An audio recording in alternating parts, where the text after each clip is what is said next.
अगर आप भी चाहते हैं कि दिलवाले म्यूजिक की वीडियो सबसे पहले आप तक पहुंचे तो लाल बटन को दबाकर चैनल को सब्सक्राइब करें और साथ में बेल आइकन को दबाना ना भूलें।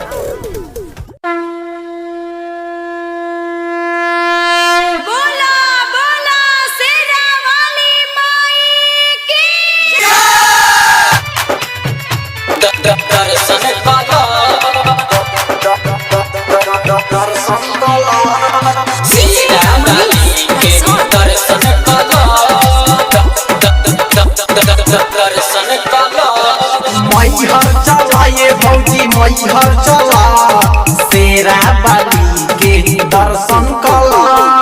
मैहर चला ये भौजी मैहर चला शेरा बाली के दर्शन कला। मैहर चला ये भौजी मैहर चला शेरा बाली के दर्शन कला। ओके तैयारी तू जला भी चला शेरा बाली के दर्शन कला।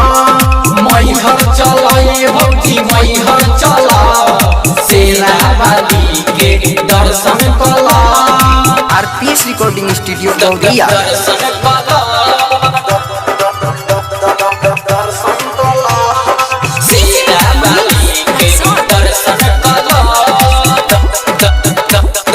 दर्शन कला चला ये भौजी भूख तैयारी पेन्हिल नया नया साड़ी हो साड़ी हो। लेके चढ़ाई हम जुड़े नरियल दिहे मैं भगिया समारी हो। मन में धला ये भौजी मन में धला दिहे पुराई माई मन में धला। चुनरी चढ़ाई मन ताजा कला शेरा बाली के दर्शन कला। मैहर चला ये भौजी मैहर चला शेरा बाली के दर्शन कला। दर्शन कला दर्शन कला शेरा बाली के दर्शन कला। दर्शन कला देखो ना जात बाड़े राइटर सुरेंद्र संगे में पप्पू उपेंद्रा हो उपेंद्रा हो। अनिकेत सोनी सजल पंडाल देखो ना माई के सुंदर हो। भक्ति कला ये भक्ति भक्ति कला जोता वाली के भक्ति कला।